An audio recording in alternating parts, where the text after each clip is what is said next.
Yewo embra ehwe se yakwan so kose dwumadi betumi akonkan. In fact, na yewo embra no eho echiriba ebo no denden aye airlines ahodo a eno ehwe kwan befa so betutu ya namo wo kwan so kose ho nsem betumi akonkan.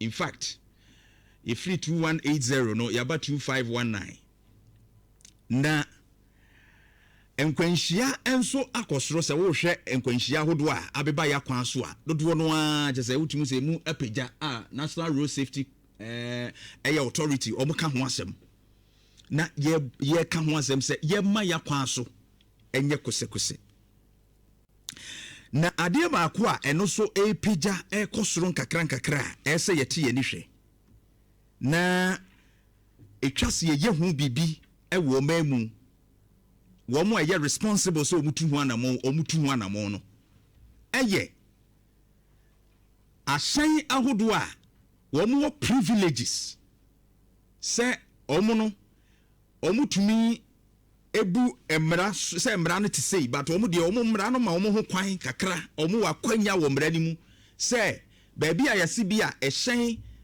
emfa no onu tumi fa ho ana baabi a yase ye nyina onu tumi gina baabi eni si ye dede esan ni dwumadi enti otumi ye dede tumi fam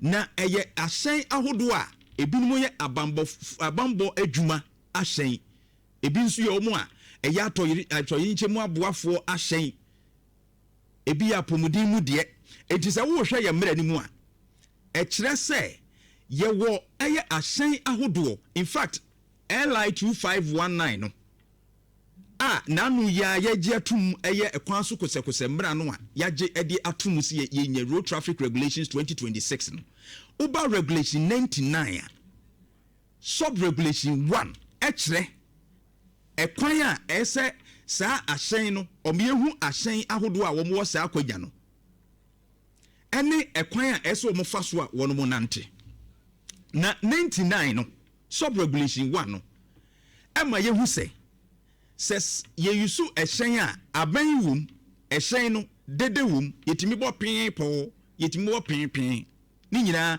dede yetimi ye e de kire se ye pekwan ana ye de kasa e wo kwan animu na sa aban a ye yusu ema car moto ebi wum ni ade nyina no o say a person who drives a motor vehicle shall ensure that the motor vehicle is fitted with an efficient electric or pneumatic horn or with a bulb horn which gives out a single note when the bulb is pressed.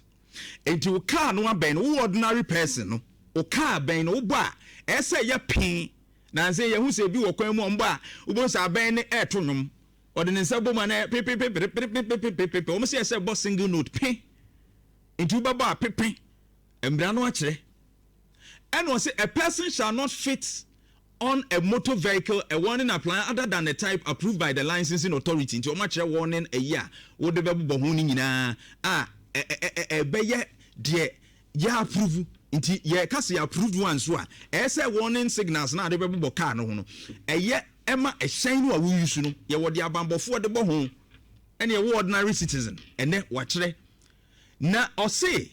Dia wakan nyina se aban na se bo pin baako warning signals ahodo bi ti se hazards ne ade a wo mo install bon se blue yibi so ne ade na se wo kyerɛkyerɛ se o pekwan ana se yibi si soro na enwan ayo se prosifo car ne bi si so na light no so kyerɛ wo se emergency bi ana bibi nti duru a wo so a ebi otumi so no wo mo siren no enso no de by a warning o kyerɛ wo se ebia o peso o take certain action within the road. But unye allowed and unye authorized vehicle. I need to be ACC home and there is sisro and they will be.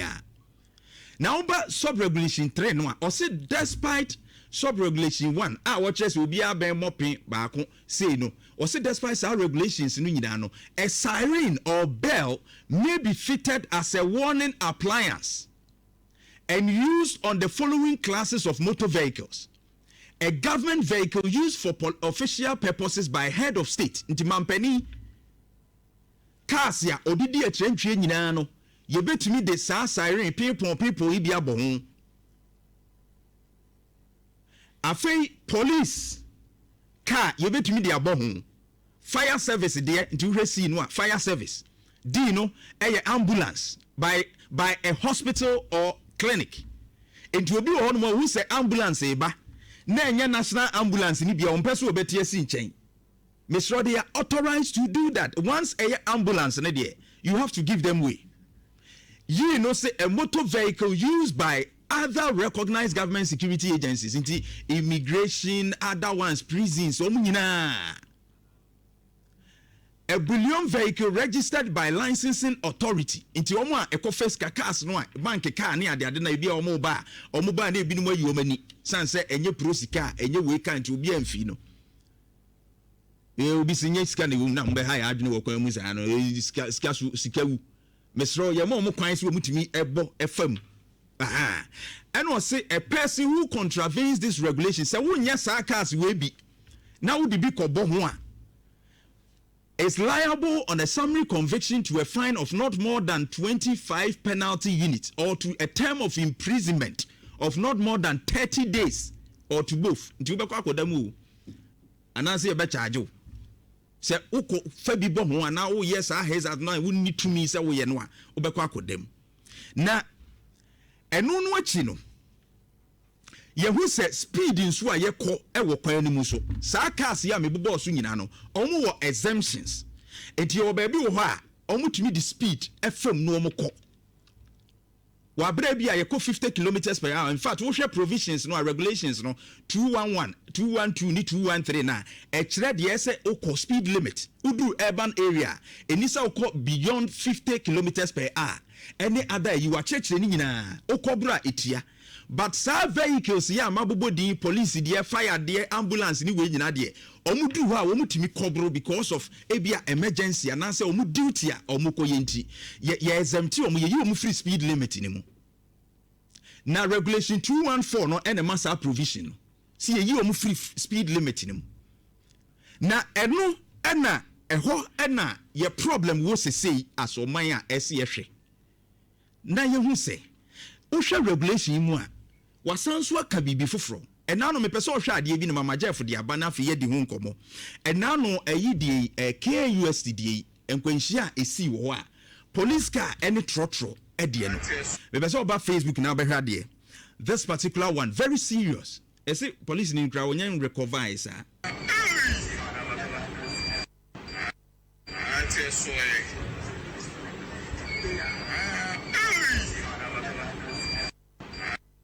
and you be very serious. The police car no at yesim. E o makwache enkrofo bi ai so no mo kona e duty di o mo twam e cross traffic light no. And my country says exemptions no ho se sa cars we nyina wotumi so o mu duru ba bi a eye yi a wo mutumi cross so. Eno de o wo duty as a police car no wotumi cross so. Eko. Na ba kunie me kire odi enti America say e kosoro a ese yeti ani hwe no. And now no enche kura I think some few weeks ago and about konso ebaye from a police another way a military there and also enkwanhia about 3 weeks ago boko omo aye deploy omo no boko de no and also ebaye we there Accra and so e de bia esiye de Jeff edi kan show we boko de no STC bus what the military vehicle ni shia mu a soja ni ba ko ade bi atwa na chi a ne home kura mana te se muja na etu ni nyagro oba Facebook a we enie ebra military vehicle no ne STC no ehia ye nkwanhia just 3 weeks ago sir woman ko bin kan na wasare ke no ya pa se fulani oje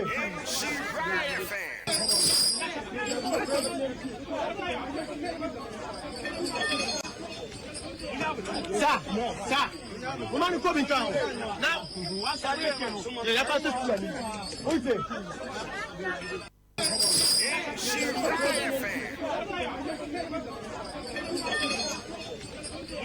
Sir, woman ko bin kan na wasare ke no ya pa se in Juba Facebook it was very serious but ne yete ye ne se ba ko soja ni na no ka ho na moje etu no wangu ne nkwa eda sukura no.